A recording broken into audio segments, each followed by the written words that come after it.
bi ñuy door campagne bi at mu nekk dañuy fixer li ñuy wax ay agrégat maanaam dañuy tënku ci këyit ne lii mooy suñu objectif lii la ñu war a am ci CAN lii la ñu war a am ci sucre ñu teg ko ci objectif yi maanaam service yeeg direction yeeg département yi ñëpp ñu tënku ci ñu fexe nag ba atteindre objectif yooyu bi ñuy dem campagne bi ci objectif li may wax toujours ñun ndax ñun duñu laaj souvent ñaata ngeen bay ci gattax ñaata ngeen defar ci lii wala dañ naan rek ñaata ngeen def ci sucre donc boo ko seetee loolu moom mooy objectif principal bi nga xam ne moo tënk yenn objectif yi yëpp te ñëpp ñuy yëngatu objectif boobu lañ war a def pour mu réaliser wu ko bi ñuy dem campagne bi ñu tegaloon comme objectif 145 000 tonnes 145 000 tonnes ñi ngi ci feewu campagne bi 131 701 tonnes 701 tonnes su ma juumul donc pour ñu ngi nekkoon waaw 141 701 tonnes foofu lañ toll donc boo xoolee ci objectif yi ñu tënkoon bi ñuy dem egguñu fi ñu tegoon comme objectif donc am na benn gap tonne yu bëri li ko waral nag dafa am yoo xam ne ay éléments extérieurs jant bi changement climatique yi am ak yenn yoo xam ne peut-être sooxe na ñun tamit peut-être ci suñuy engins équipement yi piste yi ak richesse bi te richesse bi li koy joxe day naaj bi da ciy jouer jant bi da ciy jouer humidité bi da ciy jouer yooyu yëpp da ciy jouer ba tax na tonnage bi ñu fixé woon ci CAN gattax bi tonnage bi dépassé nañ ko mais richesse bi CAN bi waroon a am pour mën a génn sucre amuñu richesse boobu ba tax na bi ñu fixé 145 000 tonnes ñu ngi atteindre 141 701 tonnes donc egguñu li ñu waroon a génne ci sucre génnewuñ ko donc egguñ ci objectif boobu mais nag loolu du parce que liggéeykat yi ñoo yaafus mais liggéey moo demee noonu am na loo xam ne maîtriser wuñ ko mooy climat bi environnement bi ak richesse bi te dañ ci bàyyi xel nag tax dëwoon ñu gën a góorgóorlu te loolu bokk na ci mbébét yi ñu teg pour intercampagne bi jéem a corriger au mieux li nga xam ne nag dépendul ci ñun duñ ko ci dépendre waaw mais d'ailleurs loolu moo tax malgré atteindre uñ objectif yi ñu jàpp ne wax dëgg yàlla am góorgóorlu nañ li ñu waroon dagg ci CAN def nañ ko góorgóorlu nañ ñu nit ñu góorgóorlu jox leen prime bi nga xam ne saytoo woon nañ ko ak ñoom ñu jox leen ci 95% ne naam li ñu tegoon ci objectif atteindre leen ko mais vraiment góorgóorlu ngeen donc ñu daal di yëkkati prime boobu teg ko seen loxo mais objectif bi li génn ci sucre ak li waroon a génn ci sucre am na waroo environ de 4000 tonnes nga xam ne ñooy nekk ci casier yi ñu mën a jëmal affaire bi ci kanam.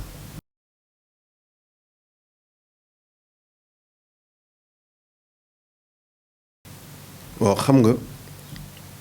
loolu c'est yéen xam ngeen ko ay taskatu xibaar ngeen c'est cyclique maanaam mooy par jamono bu nekk situation bu day ñëw boo xoolee progression compagnie sucrière ci production nga natt ko ci fukki at yi ñu génn performance yi ñu am nga comparer ko ak yeneen performance yu sucreries yi am en Afrique et un peu même en Amérique du Sud nga xam ne performance yu mag a mag lañ am ndax rendement à l'hectare yi boo ko xoolee mais c'est énorme te ñun dépassé nañ ko boo xoolee léegi sucre bi wax naa la ko léegi ne la Sénégal mi ngi consommer environ 200 000 tonnes de sucre par an ñun ñu fixé suñu objectif 145 000 tonnes de sucre par an ci campagne bii nii ñu produire 141 701 tonnes mu am gabu 4 000 tonnes par rapport ak suñu objectif te suñu objectif 145 000 tonnes yi am na différence su juróom fukk ak juróom par rapport ak li ñuy consommer au niveau national maanaam ci biir réew mi donc compagnie sucrière ci fii nii tey sucre boobu noonu am na benn maanaam gap boo xam ne war nañ ko combler pour mu mat juróom fukk ak juróom pour ñu mën a dajal réew mi yëpp mais loolu dafa laaj ci ginnaaw ñu am suuf bu doy bi ñu koy bayee li ci des moom la ñuy wax rendement bu ngeen xoolee tuuti te loolu je pense que peut-être yéen ci dëkk bi ngeen dëkk l'usine dafa nekk ci benn dynamique de modernisation bu mag a mag a mag a mag ñu ngi ci pante bu mag modernisation bu baax ay investissement yu bëri yu ñu fi def ci ay chaudière ci ay turbine que aujourd'hui rendement yi baax na baax boo xam ne mais mënaguñu produire maintenant suñu amee ay tuuti suuf mais la compagnie s'est engagée à réaliser l'autosuffisance en sucre te li ci des bëriwul boo xoolee il y a de cela 10 ans ay 90 000 tonnes matu ko sax ay 90 000 tonnes lañ doon def léegi ñu ñëw ba 141 000 tonnes ba pare di ko xeeb sax naan doyul parce que technologie bi ñëw na tax na rentabilité bi gën a yokku ndax recherche agronomique bi day tax gàncax bi ñuy indi gën a baax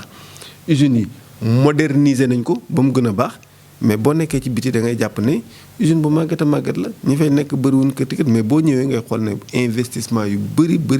def nañ ko fi.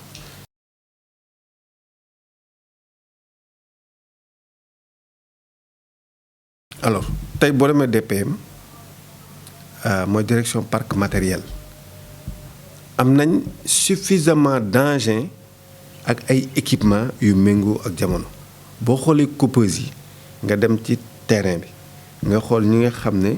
dañuy toog di dagg gàncax gi nga xool ni mu méttee liggéey boobu noonu ñu won la à côté coupeuses yi moom mooy engins yi nga xam ne ñooy ñëw di ko couper nga xam ne am na changement bu bëri ñi fi doon liggéey il y a de cela 10 ans ak léegi équipement yi moderne nañ boo xoolee au niveau de l'usine am nañ ay chaudières au moment ma lay wax ak yéen nii am na des équipes de techniciens yu jógee Inde ak feneen ak sénégalais yi fi nekk ñi ngi monter beneen programme de chaudière qui va durer sur 2 ans am na ay turbines yu nekk déjà di installer ak yeneen yu ñu war a monter fii ak 2024 à terme war nañ mën a ñun su loolu lépp sottee ñuy jaay électricité wala di produire électricité fii ba Dagana wala ñu dépassé ko mën nañ jaay électricité Senelec donc partie yooyu ak partie énergie ak partie distillerie c'est ultra moderne parce que aujourd'hui boo xoolee bagage bi ñuy jël muy produire de l'énergie nga xool foofu fenn la ñu war a peut-être gën a yokk peut-être suñu taxawaay mooy ci moulin yi sinon yi ci des yëpp ñu ngi ci dynamique de modernisation pour man en termes d'opération dynamique de modernisation bu baax a baax parce que tamit ku nekk da nga koy waxal jikkoom borom kër gi moom ci investissement nayu ci investissement non nayu ci vraiment engins yi jàppale ne c'est les engins de pointe lañ maanaam yi nga xam ne ci xarala yu bees yi la bu ngeen xoolee aussi ngeen comparer aujourd'hui ñun li ñuy réaliser en termes de rendement ci gravitaire ak ci goutte à goutte nga dem xool installation goutte à goutte yi c'est les meilleures installations au monde yu baax yu truc qui utilise moins d'eau ak rentabilité bu baax a baax aujourd'hui ku fi ñëw bu ñuy tiitaru sax ñun Bardia lañ lay yóbbu ne la kaay nga xool parce que goutte à goutte lañ fay def et malgré loolu investissement yooyu malgré loolu logique moom mooy boo defee ay investissement yu bëri nit ñi doon liggéey ci investissement yi dañuy wàññeeku mais malgré loolu ñu ngi maintenir le cap des effectifs pour am benn gis-gis boo xam ne am nañ benn responsabilité sociétale mu gën a mën a doxal nit ñi te nekk fi di liggéey aussi.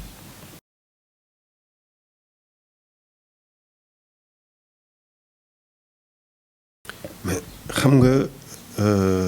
docteur Franck Eba loolu dafa bokk ci ay compétences am moom discours am premier moom responsabilité sociétale la lay waxal mais ñun jàpp nañ ne tey ak maqaama boo mën a am ku fu mën di nekk xam nga dañuy ci maanaam ci yoon ci droit dañuy tënku ñu ne pour que état pour mu exister ñetti élément moo koy constituer da ngay am maanaam suuf am ay nit yu fa dëkk ba pare am ñu leen yilif bu ñetti point yooyu matee état am na donc ñun ñu ngi nekk ci suuf si am nañ ay nit yu ñuy liggéeyal mais forcément daañu tënku ci kilifteef fii commune bi bu ñu xoolee tuuti mais commune bi moo fi yilif ñëpp donc mënuñu bañ a nekk di liggéey ak commune bi te loolu musul nekk suñu cas honnêtement man jàpp naa loolu musul nekk suñu cas donc commune bi forcément dañuy liggéey ak commune bi ñoom forcément dañu war a liggéey ak ñun parce que noonu la àddina di doxee Macky Sall le président de la République peut ne pas s'entendre avec des opposants waaye moom mooy seen kilifa moo yore réew mi opposants yi aussi règle réew mi dañ ciy tënku te ñun jàpp naa ne ni ñu bëggee Richard Toll parce que suñu teraanga fi la nekk te yàlla def na moom moo ñu accueillir commune bi mais amuñ pexe donc par force dañ liggéey ak commune bi et je pense que jéegu yi mi ngi fi nekkoon na fi mais war nañ ko gën a approfondir muy këti ndax man bi ma fi ñëwee ba léegi yàggul mais gis naa ne lu ñuy def tamit lu ñuy def danañ ci boole commune bi waaw coupe bi muy def tournée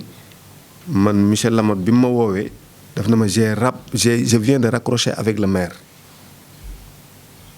na ma yow laa ci teg donc kooku xam na lan mooy commune bi ma demee semaine dernière rencontré préfet Dagana mais loolu la ma wax mu ne ma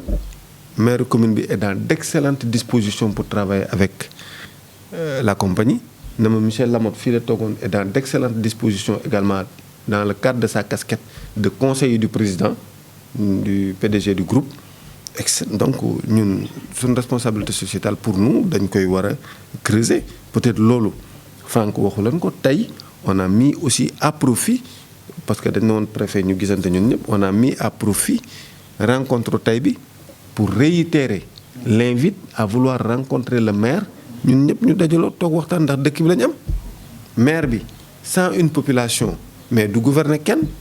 ñun tamit sans la commune et sans nos travailleurs entreprise du am donc jàpp naa ne démarche boobu la ñu war a taxaw première responsabilité sociétale bi ñi ngi fi bougé wuñ mën na am ay et c'est normal ay réero sa taaw mën ngeen a réero mais doo génn mënoo ko génne kër gi ndax boo na ko génneel mën la sama kër bàyyi la moom moo ko donc àddina pour man noonu la nous tous ñëpp a ngi ci excellente disposition pour ñu avancer donc suñu responsabilité sociétale foofu la commencé et compagnie sucrière maa ngi leen koy wax nekk na dans d'excellentes dispositions pour appuyer la commune pour renforcer déjà mi ngi foon mais pour renforcer davantage ça veut dire que sunu action dans la commune gën ko structurer gën ko defar travail bu mag a été fait jàpp nañ ne war nañ continuer di ko defar et loolu gisuma kuy liggéey aujourd'hui CSS boo xam ne am na beneen xalaat bu waroo ak xalaat bi ñu wax ni du xalaat officiel mais réalité moom moo nekk noonu.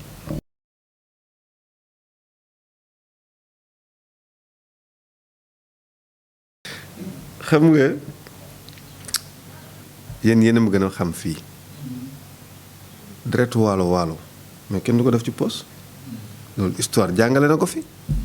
ku dëkk waalo fii ñu bëgg ko jël def ko ci poos ger def nii non yéen seen direct nanguwul lool xam ngeen ko bu baax a baax ngeen ko xam te loolu jàpp naa ne kenn fukki xel xalaatul ngay jël di def mise ku gën a indépendant syndicaliste yi ma gis fii nii amul je suis placé pour ma wax ko bu baax ndax wër naa xam nga bu fekkente ne fii rek nga mës a liggéey doo am comparaison mais wër naa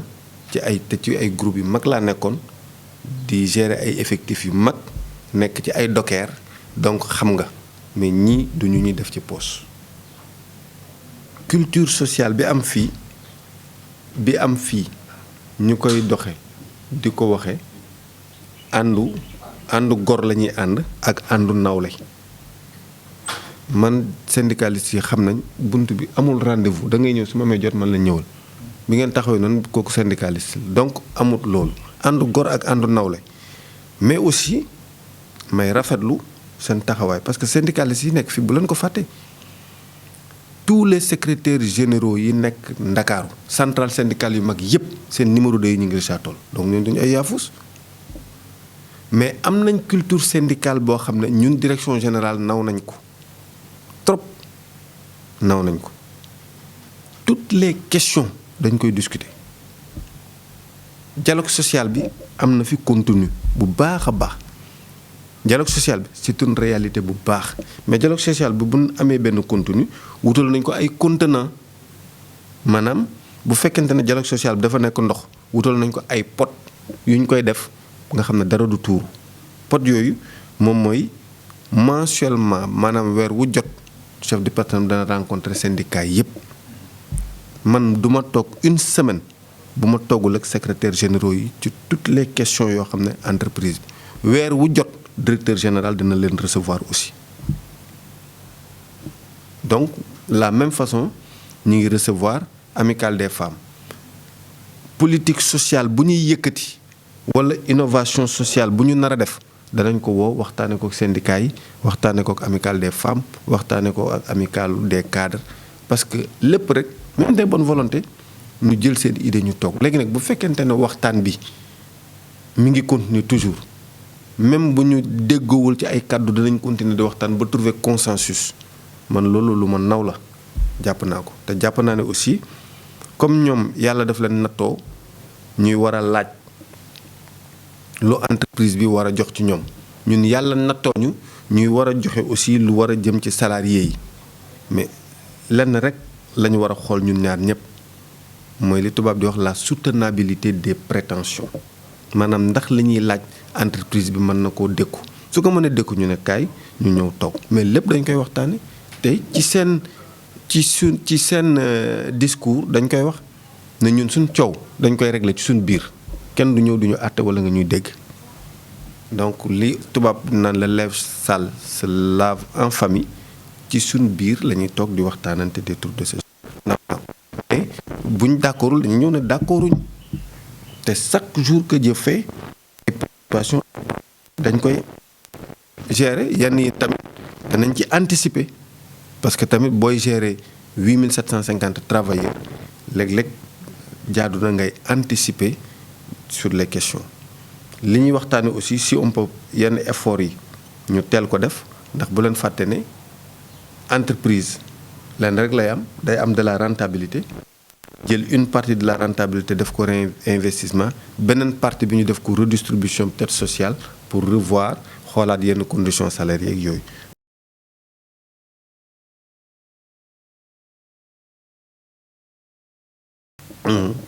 xam nga loolu c'est partout pareil du ku nekk ni ko tubaab jàpp na ne tool bi mu taqalool moo gën toolam moom kenn du ngeen gis kenn yéen ñi est-ce que seen patron yi nii kontaan ngeen ci seeni salaire amul kenn kontaanul ci salaire am donc ñun àddina moo demee noonu te du ngeen mës a gis ko kontaan ci salaire am njortu nag njortu la rek yaakaar moo fi nekk jàpp ne baaxul mais man wër naa xool naa ay salaire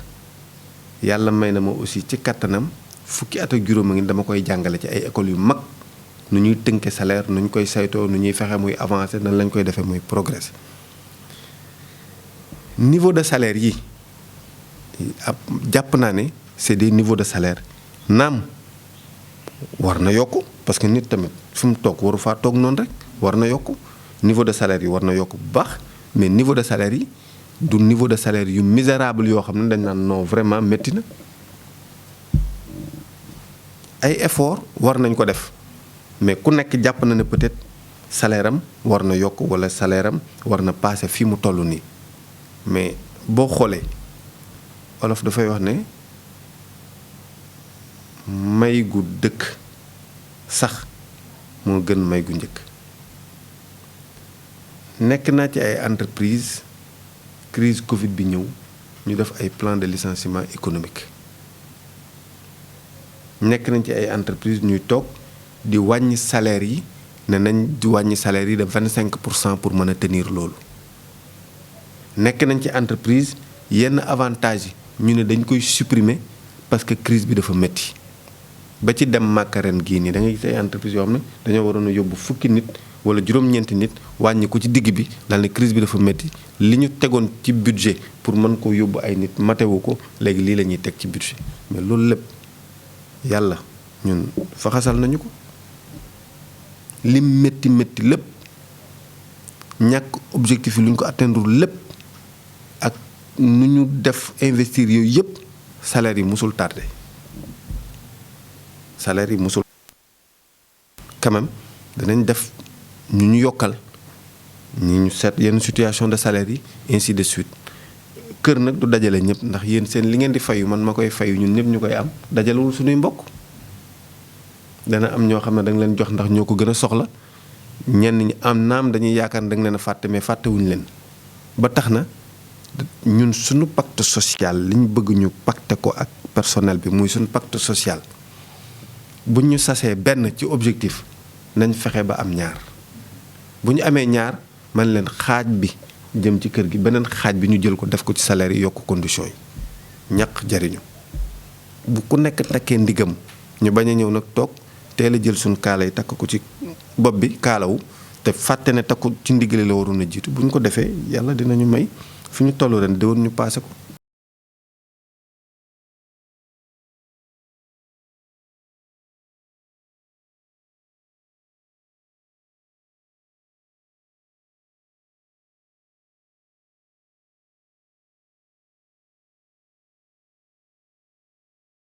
waaw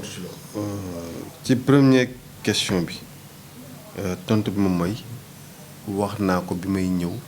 bi ma defee tournée ci casier yi wax nañ ko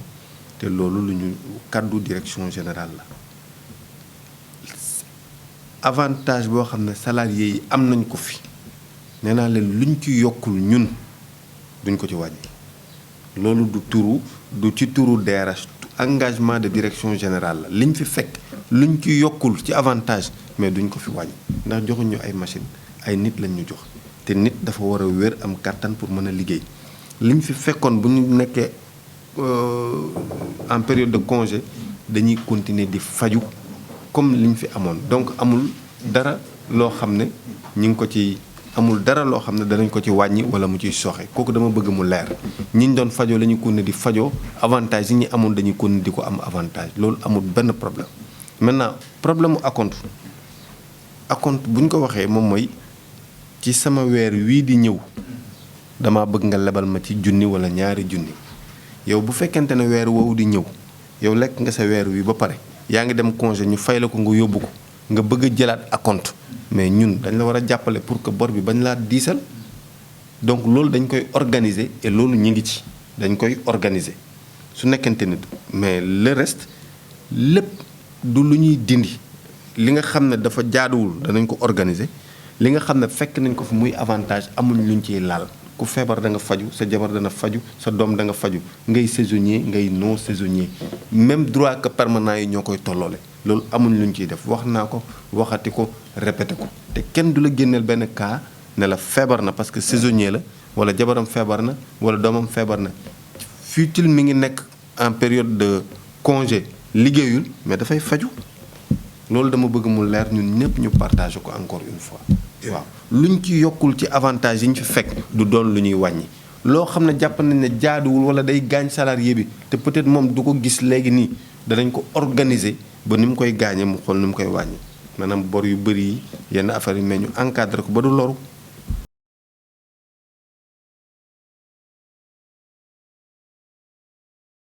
xam nga man jàpp naa ne compagnie sucrière dafa nekk entreprise équipe bi dafa nekk équipe bu dëkk bi am nga ci xel kii am na ci xel kii am na ci xel man dama jàpp ne su nekkente ne ñun ñëpp ñëw nañ ci waa équipe bi ne ñun suñu xel lañ bëgg di indi ci équipe bi kenn du tëj bunt bi bu ci ku nekk joxee xelam te jàpp naa ne kenn du tëj bunt bi ndax Bassène mi koy jiite man du ma footballkat mais nit loo nekk da nga koy bëgg et directeur général d'accord na aussi ñu jàpp ci mais dañuy soxla seen xel yéen ñëpp yéen ñëpp soxla nañ seen xel et je pense que partenariat bi ñu war a am ak acteurs de développement yëpp dont yéen war nañ leen di laaj suñu xel ci action bu ñuy def parce que ci doomu dëkk bi ngeen amaana mën nañ jàpp ne bon fii dana pertinent mais bu ñu leen woowee laaj leen seen xalaat comme laaj ñeneen am na peut-être ñoo xam ne jote wuñ fi pour ñu mën leen laaj seen xalaat mais yéen da ngeen mën leen jote laaj leen seen xalaat mais danañ def lu baax man noonu laa ko jàppee fii c'est une entreprise buy liggéey mais ñi nekk ci dëkk bi ñëpp war nañu am seen xalaat te ku ci nekk am nga bunt man sama bunt bi du ma ko tëj lu ñu bëgg a wax directeur général bu ñu ma ko waxee man dinaa ko jàllale dana ko jot loolu moom mooy sunu mbébét ñun ñëpp parce que ñoo bokk fii ñoo bokk entreprise ku fi liggéeyul sa doom liggéey na fi sa jarbaat liggéey na fi wala sa xarit liggéey na fi.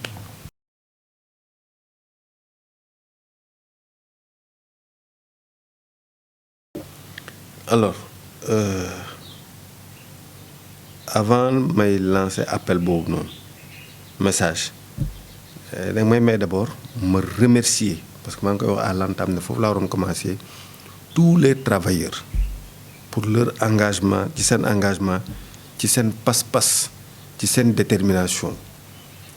du nag discours boo xam ne dama koy wax parce que DRH mooy wax parce que dama ci teg sama bët dem naa ci casier yi 8 heures 7 heures ñëw naa fii 6 heures du matin 5 heures et demi fekk leen à l'heure d'embauche di délivrer ay messages parce que jàpp naa ne lépp lu ñu fi teg alal ju ñu fi mën a teg ak engins yu ñu fi mën a teg équipement yu ñu fi mën a teg ay nit ñoo leen di doxal donc nit ñooñu bu ñu xamul wala motiver wuñ wala bokkook ñoom xalaat pour nga wax leen ne fii lañ jëm nii lañ ko war a defee affaire bi du dox te gis naa ne am nañ pas-pas boobu damay yeewu 5h30 6h dana teg fii ci point d'embauche yi ak waa direction plantation pour ñu délivrer yenn message ma leen fi fekk gis naa ne ñoom matale nañ ko taxaw nañ ko donc dañ leen di remercier buy taw ñu ngi ak ñun naaj bi ñu ngi ci mbedd mi fépp la méttee parce que yàlla moo ñu sàkke noonu wax ne liggéey moom mooy première jaamu yàlla te comme yàlla moo ñu jàpp ne ku nekk nag jàpp nga ne sa pàcc ba ngay liggéey moo gën a métti waaw mais loolu laa di ab loolu remerciement boobu de tenir à le faire à tout le personnel les représentants également du personnel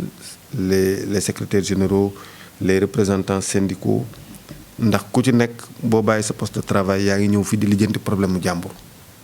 te kër tamit noonu lay doxee loolu remerciement boobu je tenais à le faire appel bi nag moom mooy ñu gën a takk suñu ndigg gën a def effort pour que ci lii ñu dëgmal prochaine campagne bi ñu sumb ko ak jom génn ci ak succès bu mag a mag a mag a mag te loolu mën na nekk parce que ay nit lañ fii loo fi gis mu rëy nit a ko defar loo fi gis mu yàqu tamit nit a ko defar donc bu ñu amee pas-pas boobu man gëm naa ne danañ ci arrivé loolu mooy premier appel bi may lancé deuxième bi c'est que dañu war a am tamit yokk sunu pas-pas xam ne entreprise bi Mimran daf ko créer ñun ñëpp ñu jël ñu ñuy liggéey mais aujourd'hui ni moom li muy pas-pas bi mu am ci entreprise ñun war nañ am benn bu ko gën a dépassé loolu la ñuy wax le sentiment d'appartenance bu ñu jàpp rek ne fii dañu fiy ñëw pour fayu fi benn salaire dañoo jàpp ne yàlla moo ñu natt fii muy natt bu ñu war a neex ñu fi am suñu teraanga di xëy di ci fajal ñeneen ñi seeni soxla amaana bu ko matewul donc appel boobu la appel bi moom mooy appel ñu gën a am effort def ay effort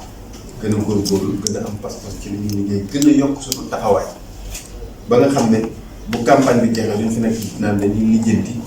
ku ñu dimbale ñu am prix ba déedéet dañ koy fukki ci table ji di koy exiger te loolu liggéey kese koy maye kese buñ ko gëmee danañ ci egg leneen li entreprise bi entreprise yu ñëpp la ni fi docteur Franck Eba amee baat di ko diriger ñun ak ñeneen ñëpp noonu lañ fi war a amee baat seet luy yàqu ñu saytu ko buñ fekk benn lakk bu ndaw ñu ne lii kat du sama cër wala man liggéeyuma ci département bi wala département bële mooy liggéey comme natt bi bu ñuy natt dañuy natt usine bi globalement duñ natt métier mi ñun ñëpp nañ taxawaay nekk benn say jàpp ne entreprise bi entreprise ñun ñëpp la yàlla moo ñu fi boole donc ñu am benn culture d'entreprise bi am sentiment d'appartenance di xool nag intérêt général jiital ci intérêt entreprise bi après intérêt salarié yi ensuite parce que boo jiitalee intérêt salarié yi intérêt entreprise bi ensuite entreprise bi li muy mën nii bu toogee quelques années du ko mënati donc man appel boobu laay lancé di remercier encore une fois les travailleurs pour leur détermination di leen gën a ñaax pour leur dire que c'est possible et c'est toujours possible parce que des hommes ñoo ko fiy liggéey ñeneen di tañ jàpp aussi ne ñun tamit du ay xarit rek lañ am comme du ay xarit rek lañ am war nañ ci suñ biir ñuy bàyyi loolu xel mu yokk ñu jom ñuy gën a liggéey bu baax pour avancer ci loolu.